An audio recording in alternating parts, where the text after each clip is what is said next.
Welcome friends. The war in Israel seems to be escalating from down south Gaza Strip, where Israeli forces continue to pound terror targets inside the Gazan territory, and up north where Israeli forces are already taking on the Hezbollah and the other guerrillas, in fact going far up to Syria, even as solidarity of the world increases in support of Israel. We had Antony Blinken, US Secretary of State, landing in Tel Aviv and addressing a joint presser with Benjamin Netanyahu. That's going to be our focus in this biggest story tonight edition on Thursday. Let's begin with the headlines first. Israel strikes strategic Hamas targets. Naval commander of Hamas killed in attack.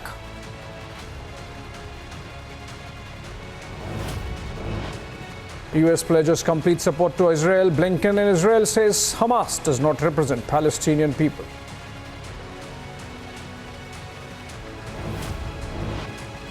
Reports suggest Israel launch attacks on Damascus airport and northern city of Aleppo. External Affairs Minister reviews Operation Ajay to repatriate Indian citizens from Israel. Fearless reporting by Team Republic from the war zone as missile strikes continue on the Gaza border.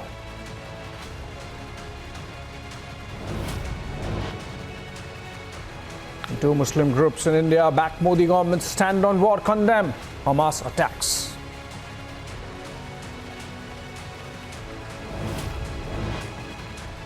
A Delhi High Court refuses to confirm death penalty to convict Aris Khan in the Butler House encounter case, awards life term instead.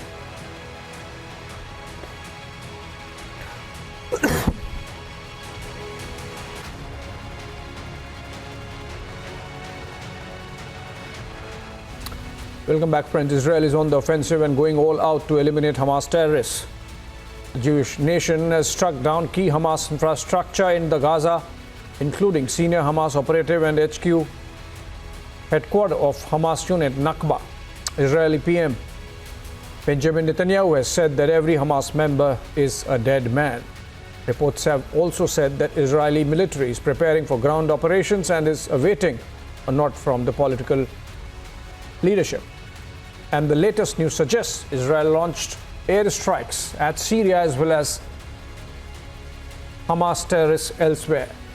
We're hearing of shelling continuing at the Gaza border, and our reporters are going to join us live, both Gursimran and Alisha. But then first up, let's look at a report filed by Alisha Nair just a while back.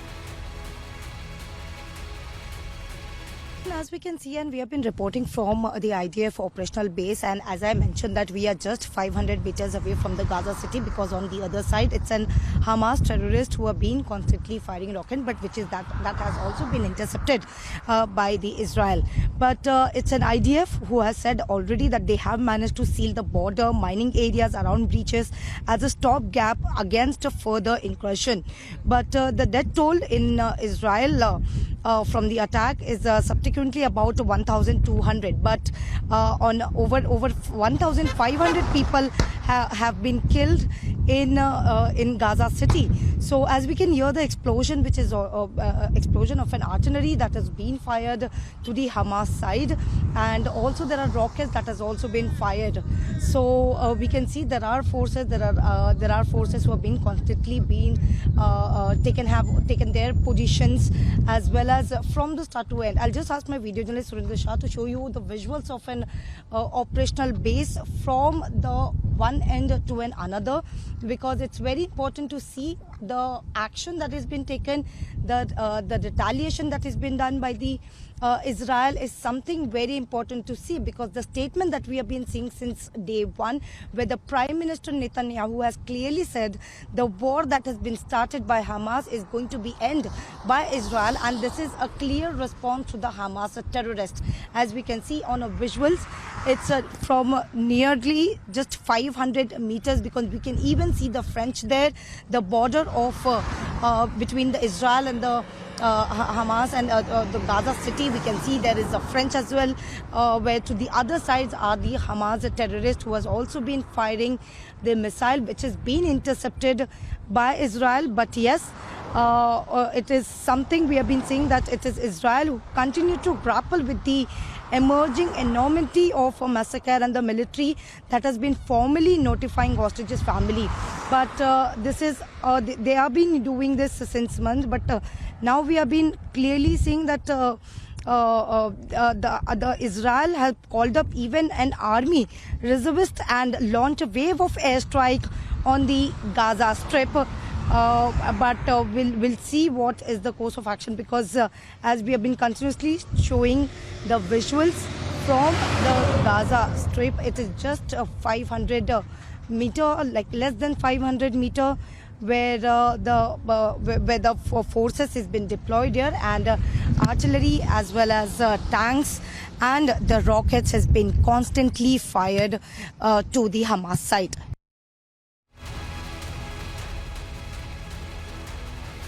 Meanwhile, Israel Prime Minister Benjamin Netanyahu has vowed to retaliate against Hamas and their brutal attack that panned out Saturday, and which has claimed lives of over 1,200 Israeli citizens. Take a listen as he spoke next to Antony Blinken of the United States.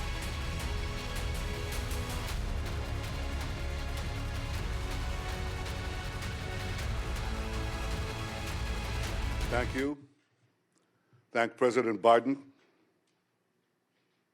And thank you to the American people for your incredible support for Israel in our war against the barbarians of Hamas.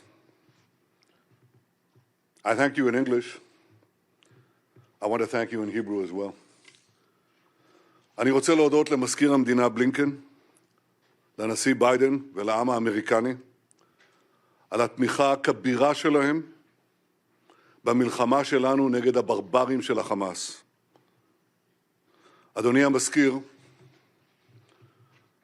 אתה בא הנה לעם כואב, עם לוחם, עם של אריות, עם שנחוש לנצח את כוחות הרשע מסביבנו. משעה לשעה מגיעות לנו, אנחנו שומעים על סיפורי הזוועה ועל סיפורי הגבורה. סיפורי הזוועה אומרים הכל עליהם, וסיפורי הגבורה אומרים הכל עלינו. והגבורה הזאת תנצח. Mr. Secretary, your visit is another tangible example of America's unequivocal support for Israel. Hamas has shown itself to be an enemy of civilization. The massacring of young people in an outdoor music festival,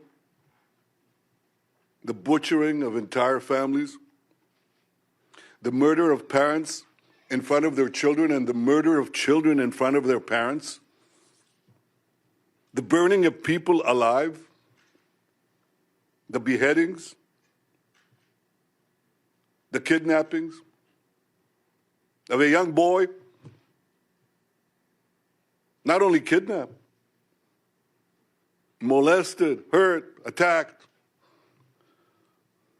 and the sickening display of celebrating these horrors, the celebration and glorification of evil. President Biden was absolutely correct in calling this sheer evil. Hamas is ISIS, and just as ISIS was crushed, so too will Hamas be crushed. And Hamas should be treated exactly the way ISIS was treated. They should be spit out from the community of nations. No leader should meet them. No country should harbor them. And those that do should be sanctioned. Tony, my friend, I say to you, I say to all of us, there will be many difficult days ahead. But I have no doubt that the forces of civilization will win. And the reason that's true is because we understand what is the first prerequisite of victory. It's what you just said in our meeting. Moral clarity. This is a time a particular time, a special time, that we must stand tall, proud, and united against evil. Tony, you are taking that stand. America is taking that stand. Thank you for being here today. Thank you, America. The message that I bring to Israel is this. You may be strong enough on your own to defend yourself, but as long as America exists, you will never ever have to. We will always be there by your side. That's the message that President Biden delivered to the Prime Minister from the moment this crisis began. It's the message that I and my other colleagues in the government have delivered to our Israeli counterparts on a daily, even an hourly basis. It's the message that I bring with me to our discussions today, and it's what I'll affirm when I meet with the members of Israel's newly formed national emergency government. We welcome the government's creation and the unity and resolve that it reflects across Israel's society.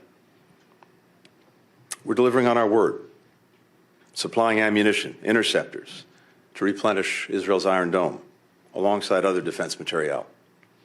First shipments of U.S. military support have already arrived in Israel, and more is on the way. All right, getting in reports of airstrikes in Syria. Video from the latest Israeli airstrikes in Damascus. Syria's state television said Israel launched attacks on the main airports in the capital Damascus and the northern city of Aleppo on Thursday. Local media channel Sham FM said Syrian air defenses were launched in response to both attacks. It said there had been damage but no casualties at the Aleppo airport, but did not give any information on the impact of the strikes, even as both the Damascus and the Aleppo airport have been shut down temporarily to assess the damage and see if normal aviation activity can resume with safety.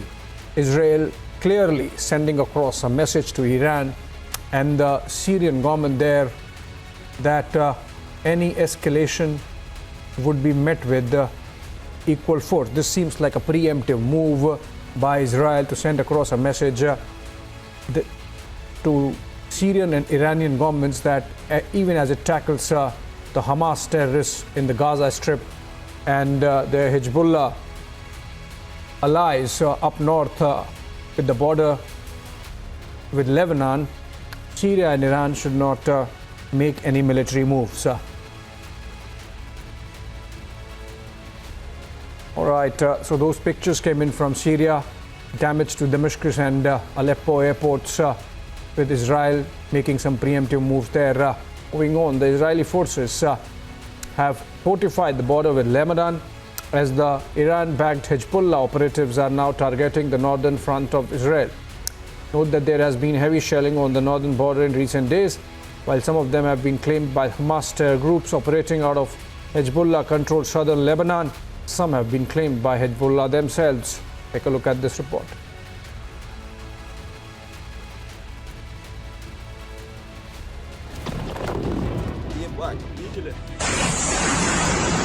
Butchery, Israeli women rape, by Hamas terrorists. assault. The Hamas atrocities sees no end. As strikes and counter-strikes continue in southern border along Gaza Strip, the Israeli-Lebanon border situation also remains volatile. Iranian-backed Hezbollah group is targeting Israeli forces from Lebanon. Watch as Israeli tanks can be seen deployed on its northern border with Lebanon. Israel is said to have fired a number of shells at suspected rocket launch positions in southern Lebanon. The shelling came after rockets were fired from southern Lebanon into northern Israel. These are scenes from South Lebanon area. The buildings that once stood tall have been reduced to a rubble as a result of exchange of fire between Israeli military and the Hezbollah operatives. Families in several towns in southern Lebanon have started fleeing north amid the artillery shelling. تقريبا 3:30 صار في رشقات اشتباك يعني بيننا بالأسلحة النارية مش مدفعية ولا شيء. بعد شي نص ساعة 4 صار القصف المدفعي. وصار القصف يعني حوالي هون حوالي المنطقة ولا تحت على الخلال. تقريبا ضل القصف متتابع تقريبا شي 3/4 الساعة ساعة هيك شيء. والحمد لله. سمعنا اطلاق نار وقمنا فتنا على البيت خبينا جو بالبيت وتعرف نحن يعني جماعة مسلمين فتنا لجوا أول أزيفة 2-3 ما شفنا اجتنا أزيفة صوب للصبي وانضرب البيت. The Iran-backed Hezbollah group, also a key ally of Hamas, has endorsed the Hamas group's attack on Israel, but has not officially joined the war. Agency Report, Republic TV.